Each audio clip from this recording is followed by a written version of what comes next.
B.Ed first semester PC1 ಬಾಲ್ಯ ಮತ್ತು ಕಿಶೋರಾವಸ್ಥೆಯ ಮನೋವಿಜ್ಞಾನ ಘಟಕ 2ರಲ್ಲಿ ಉತ್ತರ ಬಾಲ್ಯಾವಸ್ಥೆ. ಇಂದಿನ ವಿಡಿಯೋದಲ್ಲಿ ಉತ್ತರ ಬಾಲ್ಯಾವಸ್ಥೆಯ ಸಂಪೂರ್ಣವಾಗಿರ್ತಕ್ಕಂಥ ಮಾಹಿತಿಯನ್ನು ಈ ವಿಡಿಯೋದಲ್ಲಿ ಕೊಡಲಾಗಿದೆ.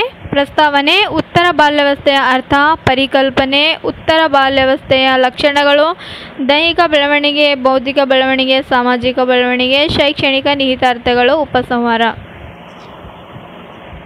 ಪ್ರಸ್ತಾವನೆ: ಉತ್ತರ ಬಾಲ್ಯಾವಸ್ಥೆಯು 6 ರಿಂದ 12 ವರ್ಷದವರೆಗೆ ಎಂದು ಗುರುತಿಸಬಹುದು. ಇಲ್ಲಿ 6 ರಿಂದ 12 ವರ್ಷದವರೆಗೆ ಎಂದು ಗುರುತಿಸಬಹುದಾಗಿದೆ. ಇಲ್ಲಿ ಮಕ್ಕಳು 6 ರಿಂದ 12 ವರ್ಷದವರಿದ್ದಾಗ ಅಂತಹ ವಯಸ್ಸಿನ ಮಕ್ಕಳನ್ನು ನಾವು ಉತ್ತರ ಬಾಲ್ಯಾವಸ್ಥೆ ಎಂದು ಹೇಳುತ್ತೇವೆ. ಮಗುವಿನ ಸರ್ವಾಂಗೀಣ ಅಭಿವೃದ್ಧಿಗೆ ಈ ಹಂತ ಪ್ರಮುಖವಾಗಿದೆ.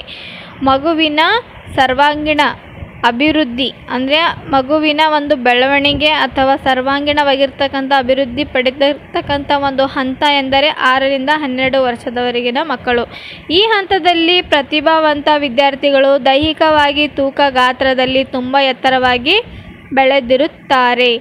ದೈಹಿಕವಾಗಿ ಬೆಳವಣಿಗೆ ಆಗ್ತಕ್ಕಂಥ ಒಂದು ಮಕ್ಕಳು 6 ರಿಂದ 12 ವರ್ಷದವರೆಗಿನ ಮಕ್ಕಳಲ್ಲಿ ಈ ಒಂದು ತೂಕ ಗಾತ್ರ ಎತ್ತರ ಬೆಳೆಯುತ್ತದೆ.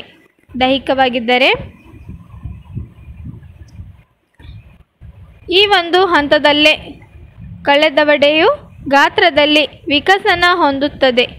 ಕಾಲ್ಪನಿಕ ಲೋಕವನ್ನು ಬಿಟ್ಟು ವಾಸ್ತವಿಕತೆಯನ್ನು ಅರಿತುಕೊಳ್ಳಲು ಅಪೇಕ್ಷಿಸುತ್ತಾರೆ. ಮಕ್ಕಳು ಈ ಒಂದು ಹಂತದಲ್ಲಿ ಅಂದರೆ ಗಾತ್ರದಲ್ಲಾಗಿರ್ಬೋದು ಅಥವಾ ದೈಹಿಕವಾಗಿರ್ತಕ್ಕಂಥ ಒಂದು ಕಾಲ್ಪನಿಕವಾಗಿರ್ತಕ್ಕಂಥ ಲೋಕವನ್ನು ಕೂಡ ಹೊಂದುತ್ತಾರೆ. ಉತ್ತರ ಬಾಲ್ಯಾವಸ್ಥೆಯ ಅರ್ಥ: ಸಾಮಾನ್ಯವಾಗಿ 6 ರಿಂದ 12 ವರ್ಷಗಳ ನಡುವಿನ ಅವಧಿಯನ್ನು ಬಾಲ್ಯಾವಸ್ಥೆ ಎಂದು ಕರೆಯಬಹುದು. ಈ ಅವಧಿಯು ಪ್ರಾಥಮಿಕ ಶಿಕ್ಷಣ ಹಂತವಾಗಿರುತ್ತೆ. ಬಾಲ್ಯಾವಸ್ಥೆಯ ಅವಧಿಯನ್ನು ಮನೋವಿಜ್ಞಾನಿಗಳು ಪೂರ್ವ ಬಾಲ್ಯಾವಸ್ಥೆ ಮತ್ತು ಉತ್ತರ ಬಾಲ್ಯಾವಸ್ಥೆ ಎಂದು ಗುರುತಿಸುವರು.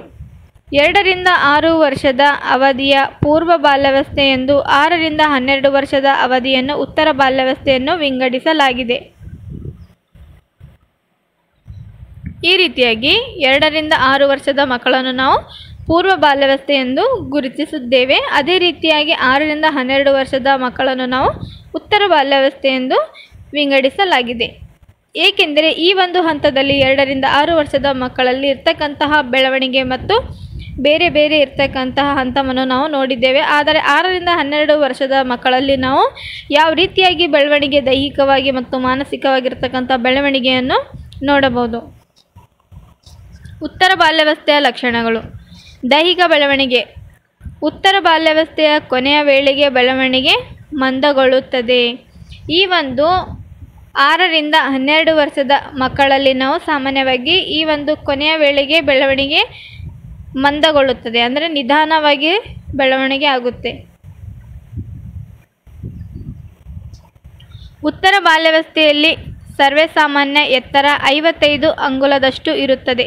ಈ ಒಂದು 6 ರಿಂದ 12 ವರ್ಷದ ಇರ್ತಕ್ಕಂತಹ 6 ರಿಂದ 7, 7 ರಿಂದ 8, 8 ರಿಂದ ಈ ರೀತಿಯಾಗಿ 6 ರಿಂದ 12 ವರ್ಷದ ಮಕ್ಕಳಲ್ಲಿ 55 ಅಂಗುಲದಷ್ಟು ಪ್ರತಿ ವರ್ಷ ಬೆಳವಣಿಗೆ ಆಗುತ್ತದೆ. ದೇಹದ ಪ್ರಮಾಣವು ಗಣನೀಯವಾಗಿ ಬೆಳವಣಿಗೆ ಹೊಂದುತ್ತದೆ. ಅಂದರೆ ನಿಧಾನ ಗತಿಯಲ್ಲಿ ಬೆಳವಣಿಗೆ ದೇಹದ ಒಂದು ಬೆಳವಣಿಗೆ ಆಗುತ್ತದೆ. ಉತ್ತರ ಬಾಲ್ಯಾವಸ್ಥೆಯಲ್ಲಿ ಮಾಂಸಖಂಡಗಳು ದಷ್ಟಪುಷ್ಟಗೊಳ್ಳುತ್ತದೆ. ಅಂದರೆ ಉತ್ತರ ಒಂದು ಬಾಲ್ಯಾವಸ್ಥೆ 6 ರಿಂದ 12 ವರ್ಷದ ಮಕ್ಕಳಲ್ಲಿ ದೇಹದ ಮಾಂಸಖಂಡಗಳು ದಷ್ಟಪುಷ್ಟವಾಗಿ ಬೆಳೆಯಲು ಪ್ರಾರಂಭವಾಗುತ್ತದೆ. ಬಲಿಷ್ಠ ಸ್ನಾಯುಗಳು ಮತ್ತು ಸ್ನಾಯು ಕೌಶಲ್ಯಗಳನ್ನು ಬೆಳೆಸಿಕೊಳ್ಳುತ್ತಾರೆ. ಬಲಿಷ್ಠವಾಗಿರ್ತಕ್ಕಂತಹ ಸ್ನಾಯು ಮತ್ತು ಸ್ನಾಯು ಕೌಶಲ್ಯ ದೇಹದಲ್ಲಿರ್ತಕ್ಕಂತಹ ಸ್ನಾಯುಗಳ ಕೂಡ ಬೆಳವಣಿಗೆ ಉತ್ತಮ ರೀತಿಯಲ್ಲಿರುತ್ತದೆ. ತೂಕದಲ್ಲಿ ಪ್ರತಿ ವರ್ಷ 4 ಪೌಂಡ್ ಹೆಚ್ಚಾಗುತ್ತಾ ಹೋಗುತ್ತದೆ. ತೂಕದಲ್ಲಿ ಕೂಡ ಪ್ರತಿ ವರ್ಷ 4 ಪೌಂಡಷ್ಟು ಹೆಚ್ಚಾಗುತ್ತದೆ. ವರ್ಷಕ್ಕೆ ಹೆಚ್ಚಾಗುತ್ತಾ ಹೋಗುತ್ತದೆ. ಹಲ್ಲುಗಳು ಉದುರಿ ಶಾಶ್ವತ ಹಲ್ಲುಗಳು ಬರುತ್ತವೆ.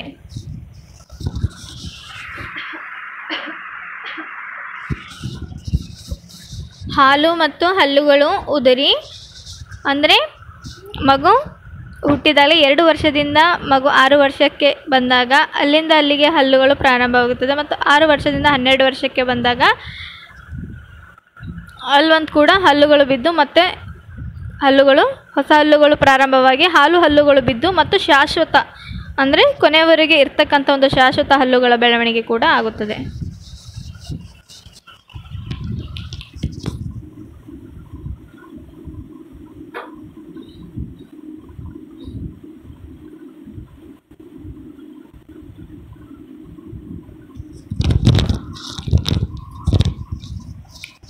ಬೌದ್ಧಿಕ ಬೆಳವಣಿಗೆ.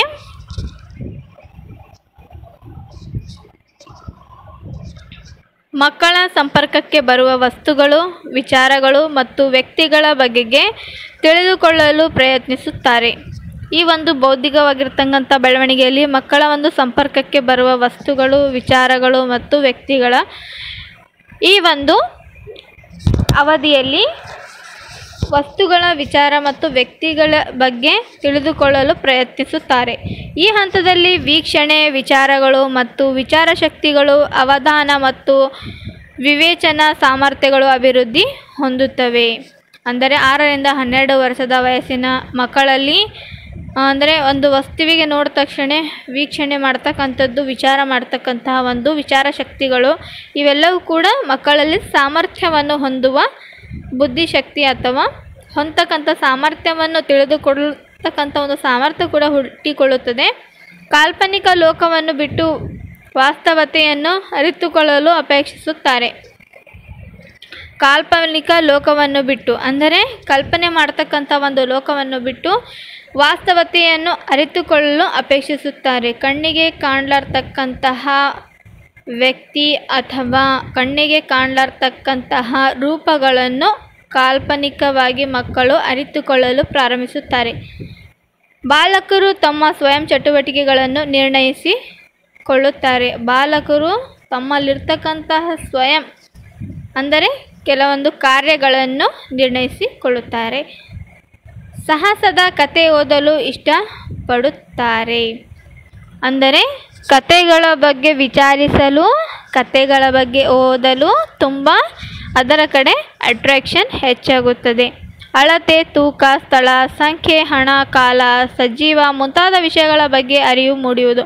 ಹೀಗೆ 6ರಿಂದ 12 ವರ್ಷಗಳ ಮಕ್ಕಳಲ್ಲಿ ಸಾಮಾನ್ಯವಾಗಿ ಅಳತೆ, ತೂಕ, ಈ ಸ್ಥಳ, ಈ ಒಂದು ಸಂಖ್ಯೆಗಳ ಬಗ್ಗೆ, ಹಣಗಳ ಬಗ್ಗೆ, ಕಾಲಗಳ ಬಗ್ಗೆ, ಸಜೀವ ಮುಂತಾದ ವಿಷಯಗಳ ಬಗ್ಗೆ ಸಾಮಾನ್ಯವಾಗಿ ಅರಿವನ್ನು ಮೂಡಿಸುವುದು. ಸಾಮಾಜಿಕ ಬೆಳವಣಿಗೆ. ಈ ಹಂತದಲ್ಲಿ ಗುಂಪಿನಲ್ಲಿ ಭಾಗವಹಿಸುವ ಮತ್ತು ಅದರ ಕಾರ್ಯಗಳಲ್ಲಿ ಸ್ವಂತಿಕೆಯನ್ನು ಪ್ರದರ್ಶಿಸಲು ಯತ್ನಿಸುತ್ತಾರೆ. 12 ವರ್ಷದವರಿದ್ದಾಗುತ್ತಲೇ ಗುಂಪಿನ 2 ವಿಶಿಷ್ಟ ಗುಣಗಳಾದ ಸಹಕಾರ ಮತ್ತು ಸ್ಪರ್ಧೆಗಳ ಮಹತ್ವವನ್ನು ಮನಗಾಣುತ್ತಾರೆ. ಅಂದರೆ ಈ ಒಂದು 6ರಿಂದ 12 ವರ್ಷಗಳ ಮಕ್ಕಳಲ್ಲಿ ಯಾವುದೇ ಒಂದು ಕಾರ್ಯಕ್ರಮದಲ್ಲಿ ಭಾಗವಹಿಸಿದರೆ ಅಲ್ಲಿ ಸ್ವಂತಿಕೆಯನ್ನು ಪ್ರದರ್ಶಿಸಲು ತಮ್ಮ ಓನ್ ಡಿಸಿಷನ್ ಕೂಡ ಇರುತ್ತೆ. ಹೀಗೆ 12 ವರ್ಷವಾಗುತ್ತಲೇ ಒಂದು ಗುಂಪಿನ 2 ವಿಶಿಷ್ಟ ಗುಣಗಳಾದ ಸಹಕಾರ ಮತ್ತು ಸ್ಪರ್ಧೆಗಳ ಮಹತ್ವವನ್ನು ಮನಗಾಣುತ್ತಾರೆ. ಯಾವುದೇ ಒಂದು ಕಾರ್ಯಗಳಲ್ಲಿ, ಚಟುವಟಿಕೆಯಲ್ಲಿ ಅಥವಾ ಗುಣಗಳಲ್ಲಿ ಭಾಗವಹಿಸಿದರೆ ಆ ಒಂದು ಮಹತ್ವವನ್ನು ಕೂಡ ಈ ಒಂದು ವಿದ್ಯಾರ್ಥಿಗಳು ಅಥವಾ ಈ ಒಂದು ಮಕ್ಕಳು ತಿಳಿದುಕೊಳ್ಳುತ್ತಾರೆ. ಸಂಘಜೀವಿಯಾಗಿರುವ ಬಾಲಕರು ಆಟ ಮತ್ತು ಪ್ರವಾಸಗಳಲ್ಲಿ ಭಾಗವಹಿಸುತ್ತಾರೆ. ಅಂದರೆ ಸಂಘಜೀವಿಗಳಾಗಿರುವ ಬಾಲಕರು ಅಂದರೆ ಆಟಗಳನ್ನು ಆಡ್ತಕ್ಕಂಥ ಒಂದು ಸಂದರ್ಭದಲ್ಲಿ ಕೆಲ ಮಕ್ಕಳು ತುಂಬ ಮಕ್ಕಳ ಜೊತೆಯಲ್ಲಿ ಕೂತ್ಕೊಂಡು ಒಂದು ಆಟಕ್ಕೆ ಭಾಗವಹಿಸುತ್ತಾರೆ. ಉತ್ತರ ಬಾಲ್ಯಾವಸ್ಥೆಯ ಗುಂಪಿನ ಜೀವನದ ವಿಶಿಷ್ಟ ಮಹತ್ವವನ್ನು ಹೊಂದಿರುವುದರಿಂದ ಇದನ್ನು ಗ್ಯಾಂಗ್ ಮ್ಯಾನ್ಶಿಪ್ ಅವಧಿ ಅಂತಲೂ ಕರೆಯಲಾಗಿದೆ. ಈ ಒಂದು ಉತ್ತರ ಬಾಲ್ಯಾವಸ್ಥೆಯ ಒಂದು ಸ್ಥಿತಿಗೆ ನಾವು ವಿಶಿಷ್ಟವಾಗಿರ್ತಕ್ಕಂಥ ಅರ್ಥವನ್ನು ಕೂಡ ಕೊಟ್ಟಿದ್ದೇವೆ. ಗ್ಯಾಂಗ್ ಮ್ಯಾನ್ಶಿಪ್ ಅಂತೂ ಕರೆಯಲಾಗಿದೆ. ವಿದ್ಯಾರ್ಥಿ ಶಾಲಾ ಪರಿಸರಕ್ಕೆ ಹೊಂದಿಕೊಳ್ಳುವನು. ಈ ಒಂದು ಅವಧಿಯಲ್ಲಿ ಶಾಲೆಯ ಒಂದು ಪರಿಸರಕ್ಕೆ ವಿದ್ಯಾರ್ಥಿ ಹೊಂದಿಕೊಳ್ಳುತ್ತಾನೆ. ತಂಡ ನಿರ್ಧರಿಸುವ ನಿಯಮಗಳಿಗೆ ಒಪ್ಪಿಗೆ ಸೂಚಿಸುವನು. ಯಾವುದೇ ಒಂದು ಆಟಕ್ಕೆ ಕರೆದರೆ ಅಂತಹ ಒಂದು ಮಕ್ಕಳಿಗೆ ತಂಡಗಳ ಜೊತೆಗೆ ಅಥವಾ ನಿರ್ಧರಿಸ್ತಕ್ಕಂತಹ ಒಂದು ಡಿಸಿಷನ್ ಮಾಡ್ತಕ್ಕಂಥ ಅಥವಾ ಯೋಚನೆ ಮಾಡ್ತಕ್ಕಂಥ ಒಂದು ಒಪ್ಪಿಗೆ ಕೂಡ ವಿದ್ಯಾರ್ಥಿಯು ಸೂಚಿಸುತ್ತಾನೆ. ಶೈಕ್ಷಣಿಕ ನಿಹಿತಾರ್ಥಗಳು: ಸೂಕ್ತ ಶಾರೀರಿಕ ಬೆಳವಣಿಗೆ. ಉತ್ತಮ ಶಾರೀರಿಕ ಬೆಳವಣಿಗೆಗಾಗಿ ಸಾಯಂಕಾಲ ಕ್ರೀಡೆ ಸಂಘಟಿಸಬೇಕು. ಇಲ್ಲಿ ಉತ್ತಮವಾಗಿರ್ತಕ್ಕಂತಹ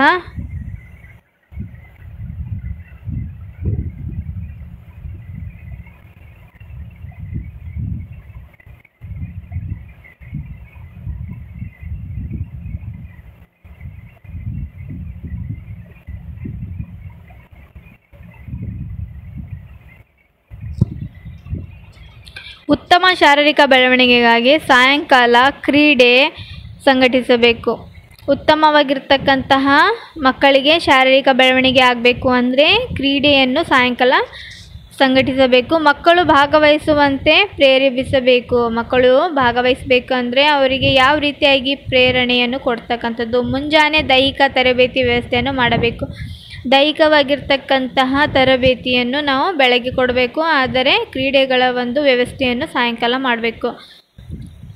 ಸಾಹಸ ಮತ್ತು ಪ್ರವಾಸಗಳು: ಇಲ್ಲಿ ಮಕ್ಕಳಿಗೆ ಬಾಹ್ಯ ಜಗತ್ತಿನ ಬಗ್ಗೆ ಪ್ರಜ್ಞೆ ಅಗತ್ಯ. ಜೊತೆಗೆ ಸಾಹಸ ಮತ್ತು ಚಟುವಟಿಕೆಗಳು ಮತ್ತು ಪ್ರಯಾಣವೆಂದರೆ ಇಷ್ಟ. ಅದಕ್ಕಾಗಿ ಇಂತಹ ಸಾಹಸ ಮತ್ತು ಪ್ರವಾಸಗಳನ್ನು ಏರ್ಪಡಿಸಬೇಕು. ಮಕ್ಕಳಲ್ಲಿ ಬೇಗ ಅಟ್ರಾಕ್ಟಿವ್ ಆಗ್ತಕ್ಕಂತಹ ಒಂದು ಮಕ್ಕಳಿಗೆ ಸಾಹಸ ಮತ್ತು ಪ್ರವಾಸಗಳು ಈ ಒಂದು ಪ್ರಜ್ಞೆಯನ್ನು ಮೂಡಿಸುವುದರ ಜೊತೆಗೆ ನಾವು ಇಂತಹ ಒಂದು ಚಟುವಟಿಕೆಗಳು ಮಾಡಿದರೆ ಇಂಥವನ್ನು ಪ್ರಯಾಣಗಳ ಮೂಲಕ ಇಷ್ಟ. ಅದಕ್ಕಾಗಿ ಇಂತಹ ಒಂದು ಸಾಹಸ ಪ್ರವಾಸಗಳನ್ನು ಏರ್ಪಡಿಸುವ ಮೂಲಕ ಮಕ್ಕಳನ್ನು ಈ ಒಂದು ಪ್ರಜ್ಞೆ ಅಗತ್ಯ ಎಂದು ಹೇಳಬಹುದು. ಉತ್ತಮ ಸಾಮಾಜಿಕ ಗುಣಗಳನ್ನು ಬೆಳೆಸುವುದು: ಉತ್ತಮವಾಗಿರ್ತಕ್ಕಂಥ ಗುಂಪು ಸ್ಪರ್ಧೆಯನ್ನು ಸಂಘಟಿಸುವುದು ಮತ್ತು ಶಿಸ್ತು, ಸ್ವನಿಯಂತ್ರಣ, ಸಹಾನುಭೂತಿ, ಸಹಕಾರ ಮುಂತಾದ ಗುಣಗಳನ್ನು ಮಕ್ಕಳಿಗೆ ಇಂತಹ ಸ್ಪರ್ಧೆಗಳ ಮೂಲಕ ಬೆಳೆಯುತ್ತವೆ. ಸೊ ಈ ರೀತಿಯಾಗಿ ಮಾಡ್ತಕ್ಕಂಥ ಚಟುವಟಿಕೆಗಳ ಮೂಲಕ ಇಲ್ಲಿ ಮಕ್ಕಳಿಗೆ ಸ್ಪರ್ಧೆಯನ್ನು ಸಂಘಟಿಸೋದಾಗಲಿ, ಶಿಸ್ತು ಆಗಲಿ, ಸಹಾನುಭೂತಿ ಕೊಡ್ತಕ್ಕಂಥದ್ದಾಗಲಿ, ಸಹಕಾರವನ್ನು ಮಾಡ್ತಕ್ಕಂಥ ಈ ಎಲ್ಲ ಗುಣಗಳನ್ನು ಮಕ್ಕಳಲ್ಲಿ ಏರ್ಪಡಿಸಿದರೆ ಮಾತ್ರ ಇಲ್ಲಿ ಸ್ಪರ್ಧೆಗಳ ಮೂಲಕ ಇಂತಹ ಒಂದು ವಿದ್ಯಾರ್ಥಿಗಳ ಬೆಳವಣಿಗೆ ಕೂಡ ಒಳ್ಳೆಯ ರೀತಿಯ ಪರಿಣಾಮಕಾರಿಯಾಗಬಹುದು. ರಚನಾತ್ಮಕ ಸಹಜ ಪ್ರವೃತ್ತಿಗಳ ವಿಕಾಸ: ಹೊಸ ವಿಷಯ ಸೃಷ್ಟಿಸಲು ಮಕ್ಕಳು ಇಚ್ಛಿಸುತ್ತಾರೆ. ಹೊಸ ವಿಷಯಗಳ ಬಗ್ಗೆ ಮಕ್ಕಳು ತಿಳಿದುಕೊಳ್ಳಲು ತುಂಬ ಇಚ್ಛಿಸುತ್ತಾರೆ. ಸೃಜನಶೀಲತೆ ಮತ್ತು ರಚನಾತ್ಮಕ ಪ್ರವೃತ್ತಿಗಳನ್ನು ಶಿಕ್ಷಣದಲ್ಲಿ ಉಪಯುಕ್ತವಾಗುವಂತೆ ಬೆಳೆಸಿಕೊಳ್ಳಬೇಕು. ತನ್ನಿಂದ ತಾವು ಸೃಷ್ಟಿಸಿಕೊಳ್ತಕ್ಕಂತಹ ಒಂದು ಸೃಜನಶೀಲತೆ ಅಂದರೆ ತನ್ನಿಂದ ತಾನೇ ಸೃಷ್ಟಿ ಮಾಡ್ತಕ್ಕಂತಹ ಒಂದು ಕೆಪಾಸಿಟಿ ಕೂಡ ಹೆಚ್ಚಾಗುತ್ತದೆ ಮತ್ತು ರಚನೆಗಳಾಗಿರ್ಬೋದು, ಪ್ರವೃತ್ತಿಗಳಾಗಿರ್ಬೋದು, ಇಂತಹ ಒಂದು ಸಾಮರ್ಥ್ಯವನ್ನು ವಿದ್ಯಾರ್ಥಿಗಳು ಹೊಂದಿದ್ದಾರೆ, ಮಕ್ಕಳು ಹೊಂದಿದ್ದಾರೆ. ಶಿಕ್ಷಣದಲ್ಲಿ ಉಪಯುಕ್ತವಾಗ್ತಕ್ಕಂಥ ಬೆಳವಣಿಗೆ ಎಂದು ಹೇಳಬಹುದು. ನೈತಿಕ ತರಬೇತಿ: ಈ ಹಂತದಲ್ಲಿ ಮಕ್ಕಳು ಒಳ್ಳೆಯ ನೈತಿಕ ಬೋಧನೆ, ಕತೆ, ದೃಷ್ಟಾಂತ ಇತ್ಯಾದಿಗಳು ಈ ದಿಸೆಯಲ್ಲಿ ಸಹಾಯಕರವಾಗುತ್ತವೆ. ಸೊ ಈ ಒಂದು ನೈತಿಕವಾಗಿರ್ತಕ್ಕಂಥ ಈ ಹಂತದಲ್ಲಿ ಒಳ್ಳೆಯ ನೈತಿಕ ಬೋಧನೆ ಅಂದರೆ ಬೋಧನೆಯಲ್ಲಿ ತುಂಬ ಕಥೆಗಳ ಮುಖಾಂತರ ಅಥವಾ ಉದಾಹರಣೆಗಳ ಮುಖಾಂತರ ವಿದ್ಯಾರ್ಥಿಗಳಿಗೆ ತುಂಬ ಸಹಾಯಕಾರಿಯಾಗಿದೆ. ಬಾಲಕರ ಶೈಕ್ಷಣಿಕ ವಿಕಾಸದಲ್ಲಿ ಶಿಕ್ಷಕರ ಪಾತ್ರ: ಮಕ್ಕಳಲ್ಲಿ ಒಳ್ಳೆಯ ಭಾಷೆಯ ಕತೆ, ಸಂಭಾಷಣೆ, ಆತ್ಮಚರಿತ್ರೆ, ನಾಟಕಗಳ ಬಗ್ಗೆ ತಿಳಿಸಿಕೊಡಬೇಕು. ಇದರಿಂದ ಮಕ್ಕಳಲ್ಲಿ ಸೃಜನಶೀಲತೆ ಬೆಳೆಸಲು ಶಿಕ್ಷಕರಿಗೆ ಅನುಕೂಲವಾಗುತ್ತದೆ. ಸೊ ಈ ರೀತಿಯಾಗಿ ಮಕ್ಕಳಲ್ಲಿ ಒಳ್ಳೆಯ ಇರ್ತಕ್ಕಂತಹ ಭಾಷೆಯನ್ನು ನಾವು ಹೇಳ್ತಕ್ಕಂಥದ್ದು ಅಥವಾ ಕತೆ, ಸಂಭಾಷಣೆ, ಆತ್ಮಚರಿತ್ರೆ, ನಾಟಕಗಳ ಬಗ್ಗೆ ಹಲವಾರು ವಿಷಯಗಳ ಬಗ್ಗೆ ತಿಳಿದುಕೊಳ್ಳಬೇಕು. ಇದರಿಂದ ಮಕ್ಕಳಲ್ಲಿ ತನ್ನಿಂದ ತಾವೇ ಸೃಷ್ಟಿಸಿಕೊಳ್ತಕ್ಕಂತಹ ಬೆಳವಣಿಗೆ ಅಥವಾ ಬೆಳೆಸಲು ಶಿಕ್ಷಕನಿಗೆ ಅನುಕೂಲವಾಗುತ್ತದೆ. ಮಕ್ಕಳಲ್ಲಿ ತನ್ನಿಂದ ತಾವೇ ವಿಚಾರವನ್ನು ಮಾಡಿ ಸೃಜನಶೀಲತೆಯನ್ನು ಪಡೆದುಕೊಳ್ಬೇಕು ಅಂದರೆ ತನ್ನಿಂದ ತಾವೇ ಮಾಡ್ತಕ್ಕಂಥ ವಿಚಾರಣೆಯನ್ನು ಕೂಡ ವಿದ್ಯಾರ್ಥಿಗಳು ಹೊಂದಬೇಕಾಗುತ್ತದೆ. ಕೊನೆಯದಾಗಿ ಉಪಸಂಹಾರ: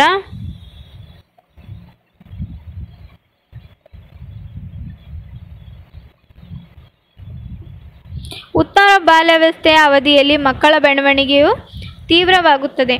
ಈ ಒಂದು 6 ರಿಂದ 12 ವರ್ಷದ ಅವಧಿಯಲ್ಲಿ ಮಕ್ಕಳ ಒಂದು ಬೆಳವಣಿಗೆ ಬೇಗವಾಗುತ್ತದೆ. ಮಕ್ಕಳು ಜ್ಞಾನ ವಿಕಾಸಕ್ಕೆ ಶಿಕ್ಷಕರು ಮತ್ತು ಪೋಷಕರು ಅವರಿಗೆ ಮಾರ್ಗದರ್ಶನ ಮತ್ತು ಸಲಹೆ ನೀಡುವುದು ತುಂಬ ಅವಶ್ಯಕವಾಗಿರುತ್ತದೆ. ಈ ಒಂದು ಅವಧಿಯಲ್ಲಿ ಶಿಕ್ಷಕರು ಕೂಡ ಮತ್ತು ಪೋಷಕರು ಕೂಡ ಇಬ್ಬರಿಂದ ಕೂಡ ಈ ಒಂದು ಪ್ರಯತ್ನ ಕೂಡ ಆಗಬೇಕು.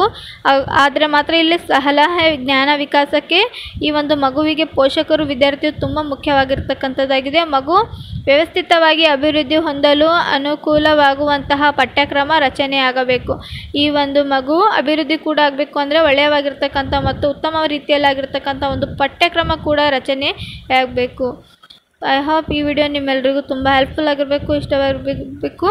ಮುಂದಿನ ವಿಡಿಯೋದಲ್ಲಿ ನಾನು ಮಾನವನ ಬೆಳವಣಿಗೆಯ ಶೈಶವಾವಸ್ಥೆಯಿಂದ ವಯಸ್ಕಾವಸ್ಥೆಯ ವಿಧಿಬದ್ಧತೆಯ ನಿಯಮಾನುಸಾರ ಈ ಒಂದು ವಿಷಯದ ಬಗ್ಗೆ ಮುಂದಿನ ವಿಡಿಯೋದಲ್ಲಿ ಹೇಳುತ್ತೇನೆ. ಧನ್ಯವಾದಗಳು.